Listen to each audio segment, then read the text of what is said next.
जय श्री कृष्णा, राधे राधे।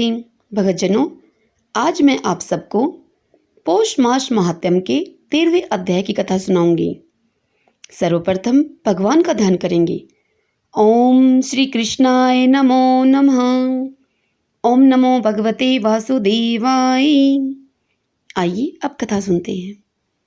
ऋषि कहने लगे कि हे सूत जी, राजा दृढ़धनवा को पुरुषोत्तम के सेवन करने से राज्य, पुत्र, पौत्र और पतिव्रता पत्नी कैसे मिली और योगियों को भी अति दुर्लभ भगवान का लोक कैसे प्राप्त हुआ? आप कृपा करके हम पर इस इतिहास को विस्तार पूर्वक कहिए। तब सूत जी कहने लगे कि हे ब्राह्मण, आकाश गंगा की तरह पवित्र करने वाली सुंदर और पुरानी दृढ़धनवा की कथा मैं तुमसे कहता हूँ। हाय हाय देश का चित्रधनवा नाम से विख्यात एक राजा हुआ था। उसका पुत्र महातेजस्वी, सब गुणों से युक्त, सत्य बोलने वाला, धार्मिक दृढ़धनवा नाम से विख्यात हुआ। वह दृढ़धनवा चारों वेदों को अंगों सहित पढ़कर विधि पूर्वक गुरुजी की पूजा करके दक्षिणा देकर पिता के नगर को गया। अपने नगर में रहने वालों को नेत्र का आनंद उत्पन्न करते हुए उसने अपने पिता चित्रधनवा को प्रसन्न किया।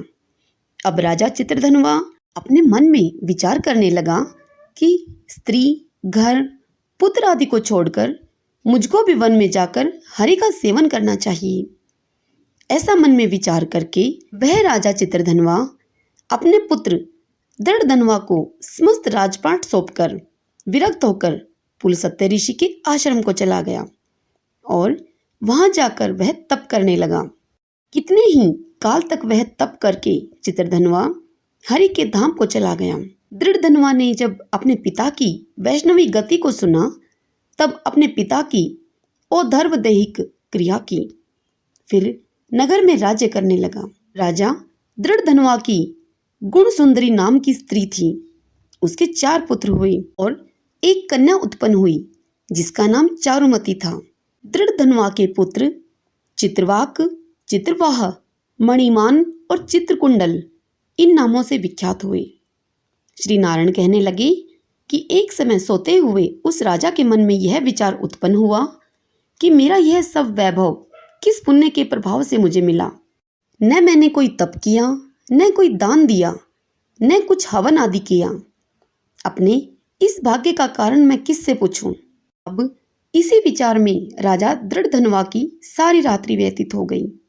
प्रातः ब्रह्म मुहूर्त में उठकर यथाविधि स्नान आदि करके खड़ा होकर उदय होते हुए सूर्य को अर्घ देकर, ब्राह्मणों को दान आदि देकर और नमस्कार करके वह राजा घोड़े पर चढ़कर तत्काल शिकार के लिए वन में चला गया। वहां उसने शिकार किया। उसी वन में राजा दृढ़धनवा के बाण से घायल होकर एक मृग दूसरे वन में भाग गया। घायल मृग के शरीर से गिरते हुए रुधिर के निशानों से राजा दृढ़धनवा भी उसके पीछे पीछे भागा, परंतु थोड़ी देर में मृग राजा की दृष्टि से ओझल होकर कहीं जा छिपा। राजा ने प्यास से व्याकुल होकर फिरते फिरते सागर के समान एक सरोवर को देखा और फिर वहां पर तत्काल जाकर राजा दृढ़धनवा ने पानी पिया। वहीं पर ही राजा ने अत्यंत ही घनी छाया वाला वट का वृक्ष देखा। उसकी जटा से घोड़े को बांधकर राजा वहां पर बैठ गया। वहीं पर वाणी बोलता हुआ एक शुक पक्षी अर्थात एक तोता वहां आया। राजा को अकेले बैठा हुआ देखकर वह शुक पक्षी बार बार एक ही श्लोक बोलता रहा, तू पृथ्वी में अत्यंत सुख को देखकर सार वस्तु को नहीं विचारता तो कैसे पार पहुंचेगा। ऐसे उस शुक के इन रहस्यमय पूर्ण वचनों को सुनकर राजा को यही सोच हुआ कि यह शुक बार बार ऐसे वचन क्यों कहता है, या फिर यह शुकदेव जी हैं। मुझ मूढ़ को संसार सागर में डूबे हुए देखकर मुझको श्री कृष्ण का भक्त समझकर मुझ पर कृपा करके उद्धार करने के लिए आए हैं। वह राजा दृढ़धनवा इसी विचार में था कि तभी पीछे से उसकी सेना आ गई। वह तोता तो राजा को उपदेश देकर अंतर्ध्यान हो गया और राजा अपने नगर में आकर शुक के कहे उन वाक्यों को स्मरण करता रहा। इसी के साथ पौष मास महात्म्य के 13वें अध्याय की कथा यहीं संपूर्ण होती है। 14वें अध्याय अगले अध्याय की कथा हम कल सुनेंगे।